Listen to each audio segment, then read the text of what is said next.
Melania Trump is furious. The woman who wants to be First Lady is taking on several media outlets that she says printed false reports about her personal life.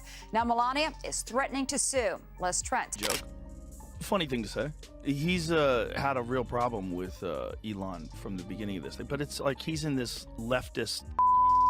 He is in the most leftist thought bubble available, which is Hollywood. And, and I think also, he famously, there's some videos of him in blackface, and those came out, and he had apologized for them, and I think he took that hit and, really doubled down the other direction. Jimmy Kimmel. For the fourth time, Kimmel hosted the Oscars before an adoring crowd of Hollywood stars who laughed and curried favor with the man who wore blackface so many times he's second only to Justin Trudeau in his fondness for the practice. Yes, some of the very same celebrities who wanted you to believe they were horrified after yours truly said in 2018 that people used to don dark makeup in order to imitate well-known black celebrities, and it wasn't a big deal. And you need to defend yourself all the time.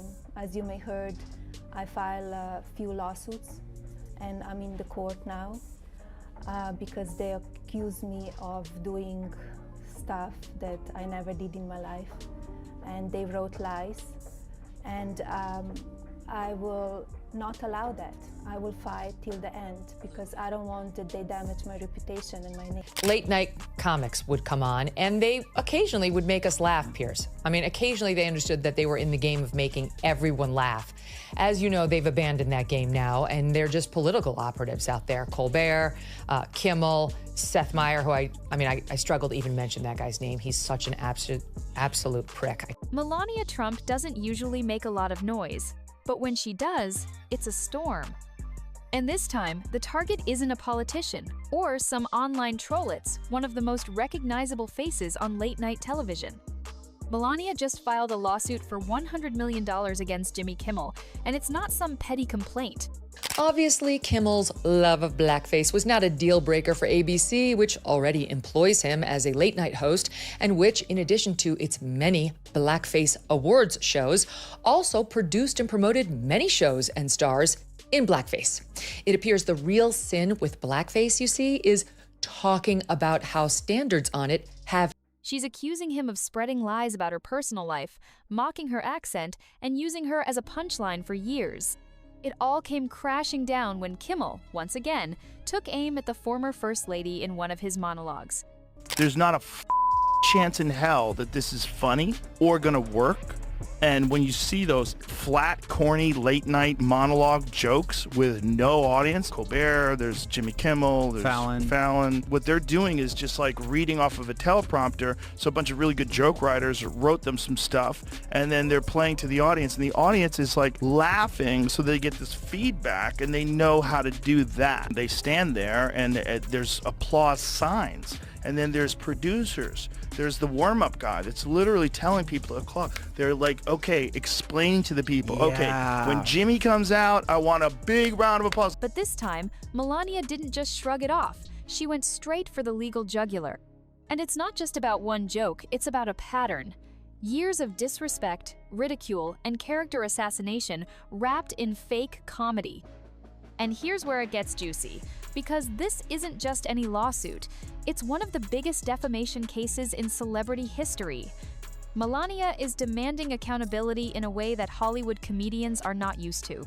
For the practice, yes, some of the very same celebrities who wanted you to believe they were horrified after yours truly said in 2018 that people used to don dark makeup in order to imitate well-known black celebrities, and it wasn't a big deal, absolutely ate up the performance by Hollywood darling Mr. Kimmel, whose blackface costumes included his oft-repeated bit as basketball star Karl Malone. Now, Karl Malone never seen no flying saucer himself, but if he do, that's gonna be a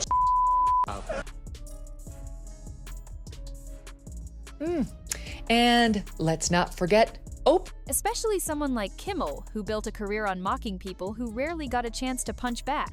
By the way, before we continue, don't forget to like this video and subscribe to the channel. It really helps us grow and share more intriguing stories. Now let's continue.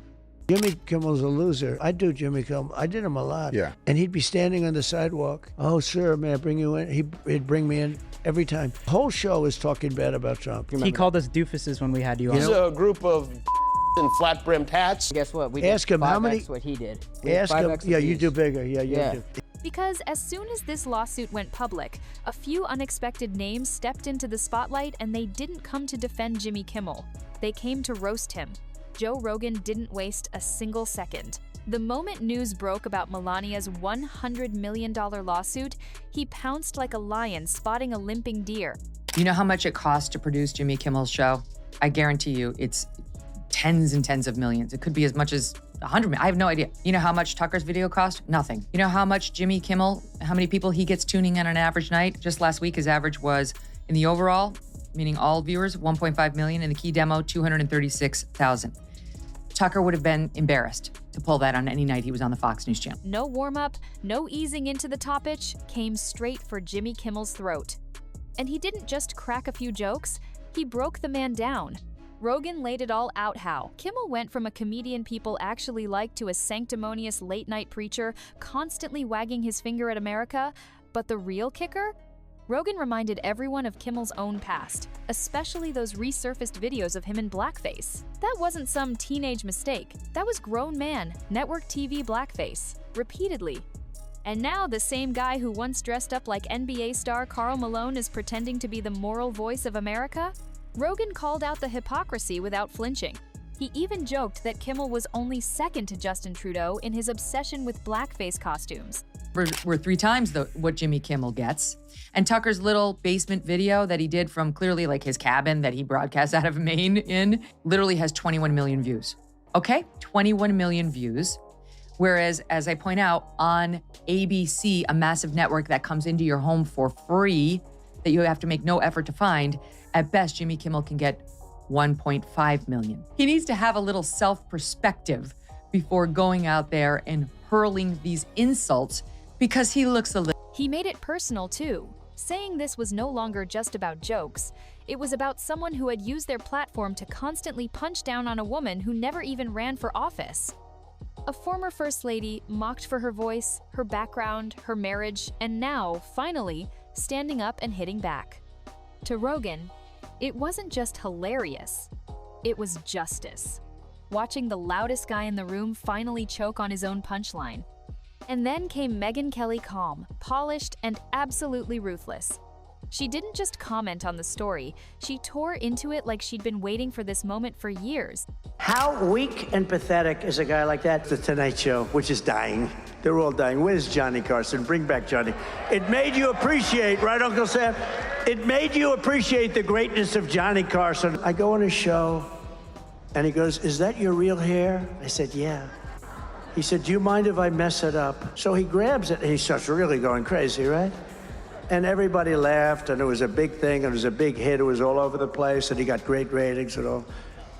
And 6 months later, he went out because he was under pressure to apologize because he humanized Donald. While Rogan brought the heat, Megyn brought the scalpel. She dissected Kimmel's entire image, starting with the big one, hypocrisy. She reminded everyone that Jimmy Kimmel wasn't always this fake moral leader. He used to be the guy doing drunk frat boy skits and running around with bikini models on trampolines. That was his brand. And now? He's standing on a studio stage, reading carefully written monologues about truth, justice, and whatever moral buzzword gets applause that night. Megyn wasn't having it. She called out how he constantly mocked Melania's accent, something she never chose, and used her as his go-to target for cheap laughs. Meanwhile, the Hollywood crowd applauded like trained seals, pretending it was brave comedy. Last night was the 96th Academy Awards show, and while you might have missed it, there was one clear winner. No, not Oppenheimer. It was sanctimonious leftists for their lead role in pretending they are better than you. Winner number 1, Jimmy Kimmel. For the 4th time, Kimmel hosted the Oscars before an adoring crowd of Hollywood stars who laughed and curried favor with the man. She also dug into how Kimmel paints himself as a fearless truth teller, but only when the target can't fight back. It's easy to go after a former model who stays out of politics. Not so easy when that same woman hires top lawyers and slaps you with a lawsuit that could take out your Beverly Hills mansion. Megyn framed it perfectly. This wasn't courage, this was performance. And Melania just exposed the script. But it wasn't just about hypocrisy. Joe Rogan took it even further, zeroing in on what Kimmel's become a walking, talking teleprompter. He pointed out how late-night shows today, especially Kimmel's, are no longer about being funny or original. They're just formulaic monologues delivered to carefully trained studio audiences who are literally told when to clap and laugh. Now, I will tell you, he's not the worst. The Daily Show has the worst ratings. They only have 366,000 people watching that show. During the Jon Stewart years, it was over 2 million. Now it's down to 300,000. Seth Meyers, absolutely dreadful. He doesn't even have 1 million, 778,000. I mean, for network television, this is, you don't have to pay for it. It's there when you turn on your TV, you plug it in. That's a dreadful number. Greg Gutfeld on cable, which you do have to pay for, it has more than double the numbers of Seth Meyers. Jimmy Kimmel, 1.5 million averaging, also equally horrible. And then there's The Tonight Show with Jimmy Fallon, who back when I was there, 2017-18, he was averaging 2.3 million a night. Now he's down to 1.3 million, Jesse. And he cannot afford the "you are toxic" controversy because he's also pulling in reportedly over $15 million a year. So you got all that money for 1.5 million in audience, which is a nothing. I mean, the middle of the day on Fox News gets that. Or at least used to before the Tucker controversy. According to Rogan, these shows feel more like rehearsed therapy sessions than comedy. And Kimmel? He's become the poster boy for this new wave of fake sincerity. Instead of writing edgy jokes or pushing creative boundaries, he stands under a spotlight, delivering lines someone else wrote while the crowd responds on cue like it's a live laugh track commercial. Rogan mocked how Kimmel's so-called activism is nothing more than cheap shots aimed at easy targets. Like mocking Melania's Accenta woman who's never run for office, never held any political power, yet gets dragged night after night. That's not bravery, Rogan said. That's bullying dressed up as late-night humor. And the moment someone finally fights back legally, Kimmel's team suddenly screams, "Freedom of speech!" Rogan found the whole thing laughable. The man who dishes it out every night can't take even one lawsuit without calling in lawyers, PR teams, and emotional support interns. It was clear to Rogan. Kimmel wasn't built for consequences. He was built for applause. And this time, no one's clapping. Then came the part that really drove the knife in Kimmel's past in blackface. And no, this wasn't just some forgotten skit. Joe Rogan brought it back into the spotlight with brutal clarity. He reminded everyone that Kimmel didn't just do it once. He wore blackface multiple times, including a whole bit where he impersonated NBA star Karl Malone, complete with exaggerated voice and mannerisms. And here's the wildest part. Hollywood didn't seem to care. ABC still kept him as their golden boy. The same industry that loves to lecture the public about racism, equity, and cultural sensitivity had no problem promoting a man who spent years doing the exact thing they claimed to be against. As long as he was mocking the right people, they let it slide. Rogan saw straight through it. The real sin, he said, wasn't even the black facete was daring to talk about it honestly. The moment someone points out the double standard, that's when the outrage suddenly appears. Not when Kimmel does it, but when people like Rogan and others mention that he did. Kimmel built a career out of punching down at conservatives, at Trump supporters, at Melania Trump. And now, the man who hid behind a desk is center stage, not with a monologue, but with a legal bomb dropped in his lap.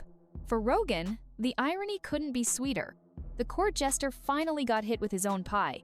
Rogan didn't stop there, he went straight into Kimmel's transformation. Or, as he called it, a full-on spiritual makeover. This wasn't the same guy who used to chug beers and laugh at goofy sketches. Somewhere along the way, Kimmel traded jokes for judgments. Now he struts across the stage like some kind of political priest, preaching to the choir with a smug grin and a stack of cue cards. Rogan said it was like watching a comedian cosplay as a moral leader. Everything became a lecture. Every punchline had to come with a message. And the worst part? It wasn't even funny anymore. The monologues were flat, robotic. A team of writers would feed him lines, the audience would clap on command, and producers would cue the applause signs like a factory assembly line. But the moment that really set Rogan off was how Kimmel kept pretending this was comedy. Rogan tore that idea apart. He said what Kimmel does isn't stand-up, it's stand-still read from the script, pause for laughter, collect the check. And through it all, Kimmel kept going after the same easy target, Melania, a woman who, let's be real, had never hurt anybody. She didn't make policy, she didn't campaign, she just happened to be married to Trump, and yet she became the nightly piñata. But now, she's the one swinging, and Rogan made it clear Kimmel wasn't laughing anymore. And this is where it all flipped. The moment Melania Trump filed that lawsuit, the tone changed fast. The man who mocked accents, outfits, and marriages suddenly had a legal team and a PR crew working overtime. Rogan didn't just find it funny, he called it karma in real time. He mocked the whole reaction from Kimmel's camp. Emotional stress? Free speech? Please! The guy who laughed at everyone else's pain was now begging for sympathy because the spotlight turned on him. Rogan called it what it was, a massive overreaction from a man who thought mocking a first lady was risk-free. But what really hit hard was Rogan's take on how late-night comedy lost its edge. Back in the day, these shows were fearless. They pushed limits. They took real risks. Now, they're just sanitized lectures with predictable targets and tired applause breaks. And Kimmel? He became the face of that decay. Rogan said the most absurd part wasn't even the lawsuit. It was watching the empathy preacher melt down when someone finally said, "Enough." Melania didn't come out guns blazing on Twitter. She hired lawyers and sent a message in the most brutal way possible through the courts. And just like that, the guy who cried for camera points now had to cry in court. And no, there's no applause sign in front of a judge. Now here's where things really get uncomfortable for Kimmel. Megyn Kelly stepped back in, and this time, she aimed straight at Hollywood. She didn't just talk about Jimmy, she dragged the entire industry into the spotlight. She asked a simple question: where are all of Kimmel's allies now? All those celebrities who used to trip over themselves to praise him, all the Believe Women activists, all the comedians who love to tweet about injustice silent, completely silent. Why? Because Melania Trump doesn't fit the narrative. She's not part of the club. And suddenly, standing up for a woman's dignity doesn't seem so important when that woman's last name is Trump. Megyn didn't sugarcoat it, she called it cowardice. Hollywood's moral warriors only show up when it's safe. And then she broke down the numbers. Kimmel's ratings? Weak. On a massive free network like ABC, he pulls in around 1.5 million viewers, while independent content creators, people filming from their homes, are pulling tens of millions of views without the glam, the lights, or the studio audience. She pointed out the insanity of it all. Kimmel, once crowned as the conscience of late night, now reduced to a stressed-out millionaire, hoping a courtroom takes pity on him. All the big words, all the self-righteous rants, none of it matters when you're facing real consequences. Because in the end, Hollywood only loves you until you become a liability. And Megyn didn't let up. She went after Kimmel's entire career like a closing argument in court. She brought up his evolution from party boy comic to a so-called political voice, and she made it clear this wasn't growth, it was performance. She said Kimmel didn't become woke, he became opportunistic. The same guy who once made jokes about girls on trampolines now lectures America about feminism, between paid ads for streaming platforms. She called it what it is: fake bravery, a man pretending to speak truth to power, but aiming his jokes at the one woman in Washington who never had power in the first place. A former model, a mother, someone who spent 8 years being mocked for what she wore and how she spoke about what she did. Then came the punch to the gut. Megyn laughed at the lawsuit's timing. Trump was back in the White House. Melania was striking back with a $100 million lawsuit. And Kimmel? He was still trying to recycle his greatest hits from 2017 like it was Groundhog Day. Only problem? The audience had moved on. The jokes weren't landing. The ratings were dropping. And now, instead of punchlines, Kimmel was getting punched with legal briefs. This wasn't censorship, it was a reality check. He thought he could throw darts forever without anyone throwing one back. But Melania didn't throw shade, she threw the law at him. Megyn wrapped it all up with the one thing Kimmel never expect: accountability. She said this lawsuit wasn't the death of comedy, it was the rebirth of consequences. Kimmel spent years mocking Melania, painting her as a clueless accessory, someone to be laughed at, not taken seriously. But now? She's the one holding the cards. With lawyers, evidence, and a price tag that could strip Kimmel of more than just pride. And suddenly, the man who used to joke from behind a desk looks more like he's hiding behind it. Joe Rogan jumped back in too, pointing out what this moment really exposed. Kimmel's worst nightmare wasn't the lawsuit, it was the mirror. The mask had fallen. All that moral grandstanding, all those emotional monologues, it was a character, a performance. And the real man underneath? Just another insecure Hollywood narcissist addicted to applause. Rogan called it karmic judo. You mock someone long enough, you eventually flip yourself onto your own back. And Megyn?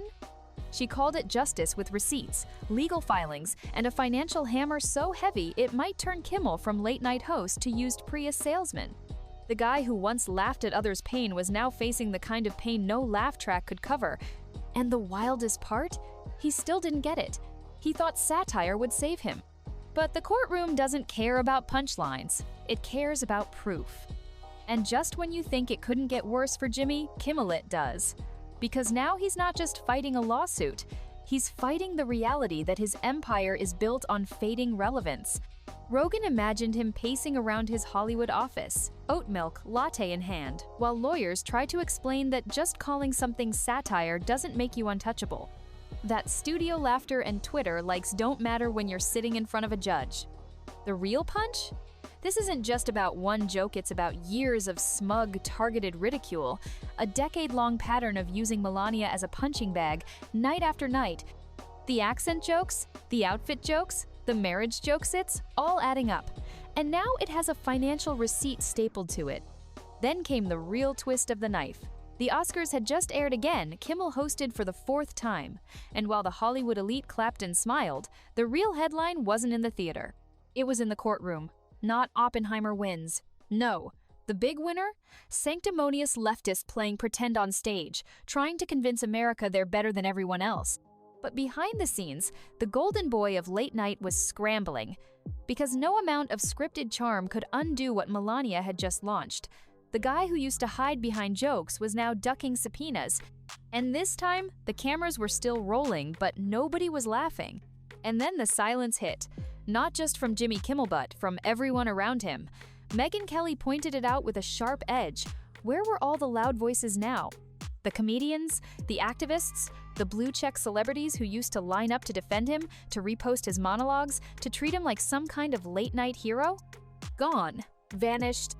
The second it got risky, when real legal heat came down, those same people disappeared. No more applause, no more retweets, just cold silence. Megyn called it exactly what it was: cowardice. The moral warriors were only brave when there was no price to pay. But with a 9-figure lawsuit hanging in the air, nobody wanted to get dragged down with him. She even tore into the numbers. Kimmel's show, once considered prime TV, is now barely pulling in 1.5 million viewers on a platform that broadcasts for free into every living room in America. Compare that to independent creators filming in a cabin, pulling 20 million views overnight. Jimmy starts looking less like a star and more like a relic. And then she turned to his paycheck. Over $15 million a year. For what? Melting down on camera, preaching to a shrinking crowd, and hiding behind a legal team when someone finally fights back. Megyn laid it out. This wasn't just a comedy show falling apart. This was a man in full-blown panic mode. The king of smug had finally been dethroned, and now there was no one left to help him up. At this point, Rogan stepped back in to close the loop, and he didn't hold back. He said Kimmel's legacy won't be remembered for challenging power or saying something brave. It'll be remembered for this: getting sued by a former first lady because he was too smug to know when he crossed the line. And the timing? Rogan couldn't ignore it. Trump was back in the Oval Office. Melania had stopped being silent, and Kimmelance, the loudest voice in the room, was suddenly whispering behind legal briefs. Rogan laughed at the irony. The same guy who built a brand mocking the Trumps was now terrified that they might have the last word. This wasn't just a lawsuit, it was a cultural turning point. Late-night comedy used to be fearless. Now it's filled with hall monitors pretending to be heroes. Rogan said it straight: Kimmel isn't a comedian anymore. He's a safety-first spokesman for Hollywood groupthink, a guy more focused on getting likes than making people laugh. And Megyn brought it home with a brutal truth bomb. The same Hollywood that claims to fight for women's rights stood silent while Kimmel mocked Melania for years because she wasn't one of them. But now, the laughing had stopped. The mask had fallen. The lawsuit wasn't just about one offensive joke, it was about years of smug, elitist ridicule finally being challenged. If you enjoyed this video, don't forget to hit the like button and subscribe to this channel. Also, drop your thoughts in the comments. See you on the next one.